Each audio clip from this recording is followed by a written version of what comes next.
Spike protein, autoimmunity, and autism, my journey to the root cause. Hi everyone, welcome back to the Healing Club. Today I want to share something that has taken me years to pull together. How I believe the spike protein plays a hidden role in autoimmune issues and in autism, and why I'm convinced that targeting it was a turning point in my son's healing journey. When my son was diagnosed with autism at age 5, I embarked on a research journey, reading books, digging into root causes, supplements, detox strategies. Along the way, I discovered the protocol of Dr. Nemchek.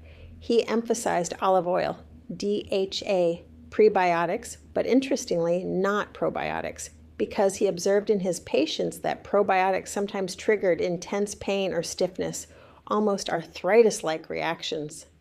That insight stuck with me. And as I peeled back layer after layer, I started seeing a possible underlying mechanism. What if the spike protein from viruses or other exposures is driving ongoing immune dysregulation, and that by inhibiting its effects, we can step into a different terrain of healing? For my son, for myself, that shift was profound. So today, I'll walk you through what the spike protein is and how it connects to autoimmunity and potentially autism, and my theory of why the antifungal agent Itraconazole may be a key part of interrupting this process. First, what do I mean by spike protein? The spike S glycoprotein is the protruding protein on the virus surface that binds to the host's ACE2 receptor, enabling cell entry and infection. What's less often discussed is that this spike protein, or fragments of it, may persist and may play roles in immune activation, inflammation, endothelial blood vessel dysfunction, and autoimmune cascades. For example, a recent study found that exposure to spike protein increased pro-inflammatory cytokines, autoantibody production, and thrombosis-associated factors in a rheumatoid arthritis mouse model. Another review discusses the mechanisms by which and its spike can trigger new onset autoimmune diseases via molecular mimicry, bystander activation, epitope spreading. So if you have an underlying vulnerability, genetic, environmental, toxic burden, parasite load, gut dysbiosis, then exposure to a persistent spike protein burden may act as a smoldering driver of immune dysregulation. In my view, that's one of the root cause layers behind autoimmune struggles, and potentially behind the kind of immune gut-brain interconnection I see in autism. In my son's case, when we began looking at parasites, detox, gut repair, the missing piece in my eyes became, how do we shut down or neutralize this ongoing spike-driven immune activation? How the spike protein might drive autoimmunity and autism. Let's dive into the mechanism step by step. Yes, it's a bit science heavy, but stay with me because this is the why behind the what of our protocol. Immune activation and cytokine shift. The spike protein has been shown to increase expression of pro-inflammatory cytokines. This kind of persistent immune activation can keep the system in a high vigilance mode. More inflammation, more self-attack potential.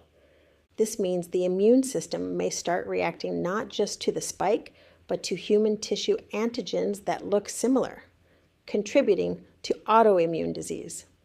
Gut-brain axis, blood-brain barrier, and autism considerations.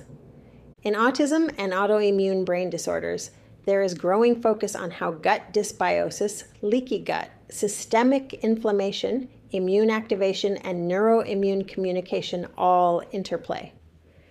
If the spike protein or fragments triggers systemic inflammation, and if the gut is already compromised, parasites, dysbiosis, then the two-hit scenario may amplify: immune overactivation, gut barrier breakdown, endotoxin ingress, further neuroimmune signaling.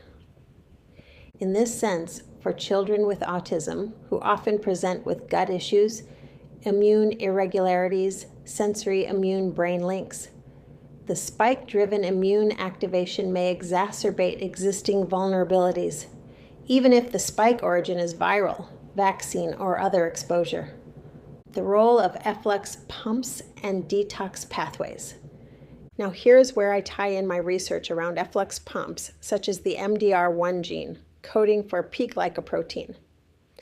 Some probiotic strains, for example, certain lactobacillus species, have been shown to upregulate MDR1 expression and P-glycoprotein efflux pump activity in intestinal epithelial cells, a protective mechanism for the gut lining.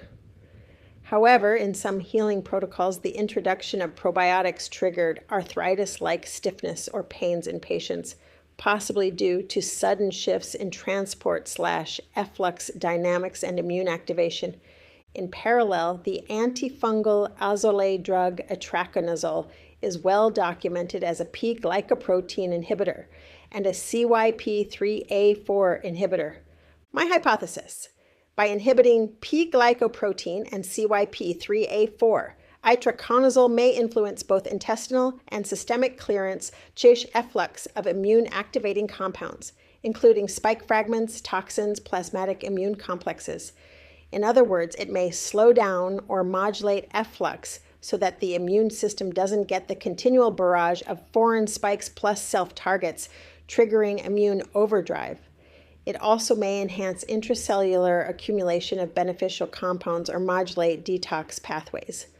That said, the aim is not to kill the spike protein directly, to modulate the efflux transport and detox immune activation so that the immune system doesn't stay stuck in overdrive, continues to clear residual spike fragments and self-reactive antigens, and the body can shift out of the immune high alert state into healing model. Itraconazole is a prescription antifungal. Because of that, anyone considering any off-label or experimental use must do so under the care of a qualified physician. Finally, this is not single pill magic. It's a layered root cause approach: gut repair, parasite intervention, immune modulation, and detox of toxins. Itraconazole is now an important part of my protocol for my son's autism and my autoimmune issues. Now I want to be very clear. This is my story, what worked for us, and is not medical advice. Always consult your licensed health professional. Thank you for journeying through this today. If this resonated with you, if you've struggled with immune paradoxes, supplements triggering pain, odd reactions, chronic inflammation, then please leave a comment below. I'm building a community of like-minded healers, parents, adults, who are exploring root cause work together. If you found this helpful, please hit the like button, subscribe to the Healing Club, and turn on notifications so you don't miss our next deep dive. I'm cheering you on.